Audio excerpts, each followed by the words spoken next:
Olá, galerinha do terceiro ano, tudo bem? Olha pra Verena aqui mais uma vez, de forma virtual ainda, mais breve estaremos juntos. Hoje nós vamos tratar de um assunto da disciplina de História, sobre fontes que contam a história das cidades. Na página 248, peguem um livro de vocês, que eu tenho certeza que vocês já estão sentadinhos aí, com todo o material, com lápis, borracha, preparados para assistir mais uma videoaula. Vamos lá? Podemos conhecer a história das cidades através das fontes históricas. E o que são fontes históricas? É tudo que é produzido pela humanidade ao longo do tempo que faz nos lembrar do passado, estudarmos o passado, né? A gente poder vivenciar uma coisa que foi do passado através das fontes históricas. E que fontes são essas, Pro? O que eu posso chamar de fonte histórica? Fotografia é um exemplo de fonte histórica. Na página 248, no livro de vocês, no módulo da disciplina de História, tem uma fotografia de uma igreja no Rio de Janeiro, no ano de 1905, e tem uma outra foto, que é a foto B, que é da atualidade. Vocês podem perceber que algumas coisas mudaram ao longo do tempo, né? Porque tem uma foto antiga e tem uma foto mais nova.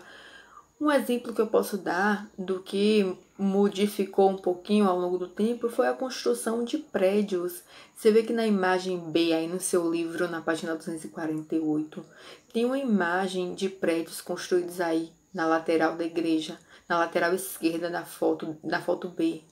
Então a gente pode perceber que as coisas mudam ao longo do tempo. E como é para que eu vou perceber isso se eu não vivi aquele ano lá atrás? Através das fontes históricas, que são registros, são relatos de pessoas que viveram naquela época, são através das fotografias, através de pinturas e vários outros tipos de fontes históricas.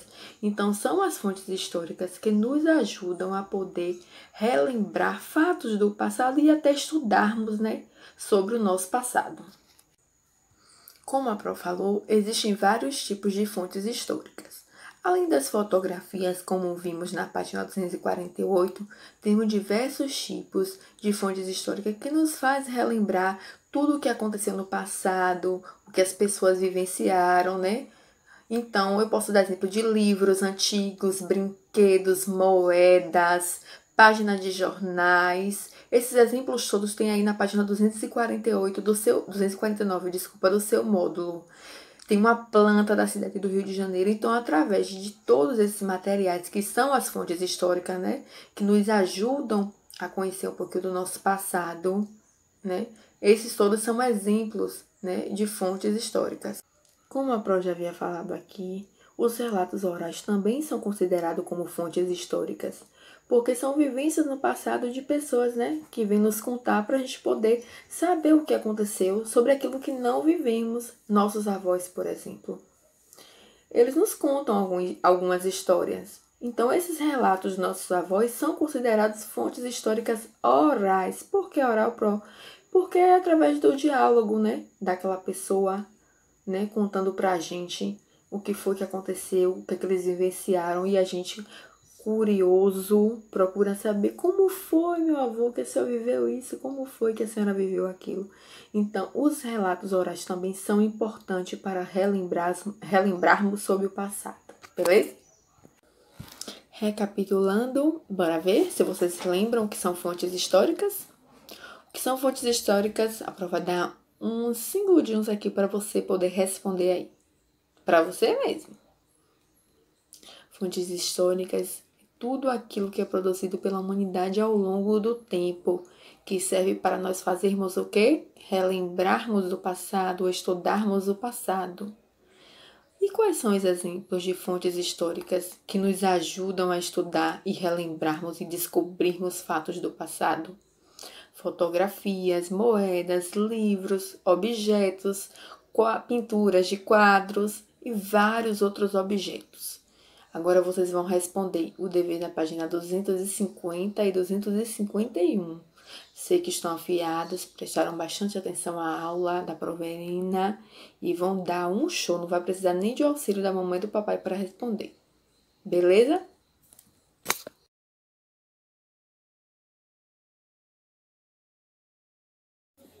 Ainda no capítulo 2 do nosso módulo, na página 252, vamos ver um pouquinho sobre patrimônio cultural. Vamos lá? Vamos lá? Ainda no módulo 2, na página 252, vamos falar sobre as cidades e seu patrimônio cultural.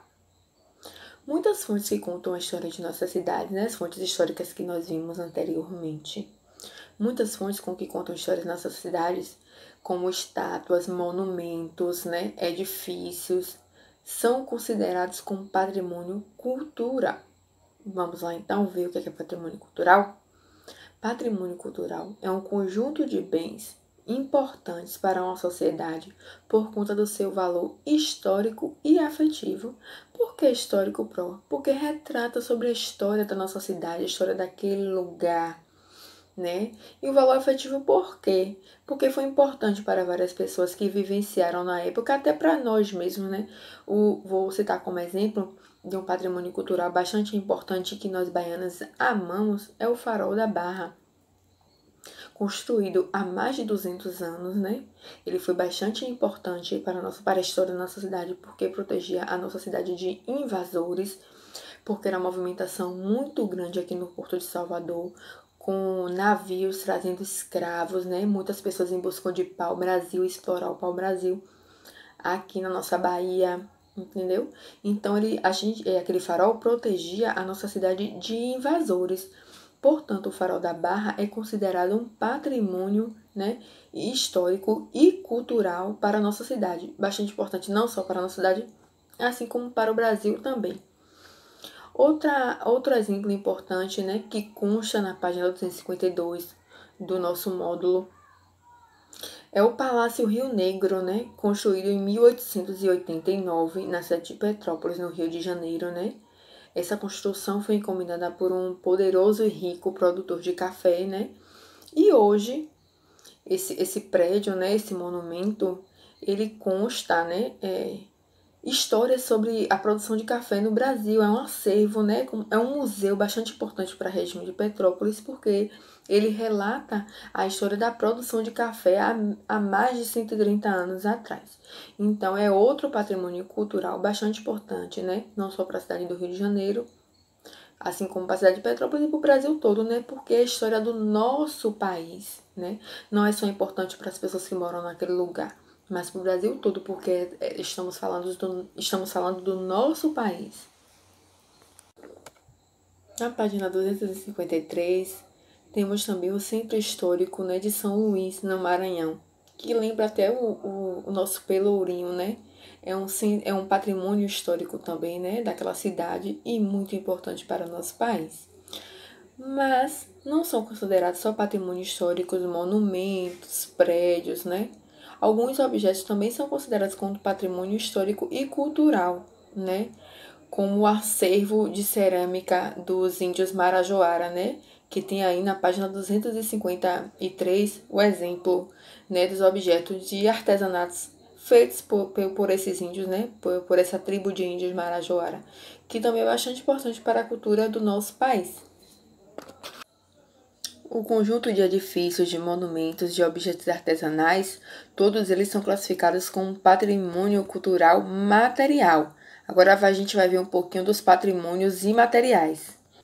O patrimônio imaterial se refere às manifestações, aos saberes, ao modo de preparar o alimento. Todas essas expressões da sociedade são consideradas patrimônios imateriais, como, por exemplo, a dança do carimbó no Pará, que envolve dança, música e religiosidade, O frevo em Pernambuco, A culinária, a forma do preparo do acarajé, que são feitos por mulheres negras. A capoeira, tipicamente criada aqui no Brasil, é outro exemplo, de patrimônio imaterial. Logo, os monumentos, as construções, os objetos culturais, todos eles são considerados patrimônios materiais. Já as práticas e manifestações são considerados imateriais.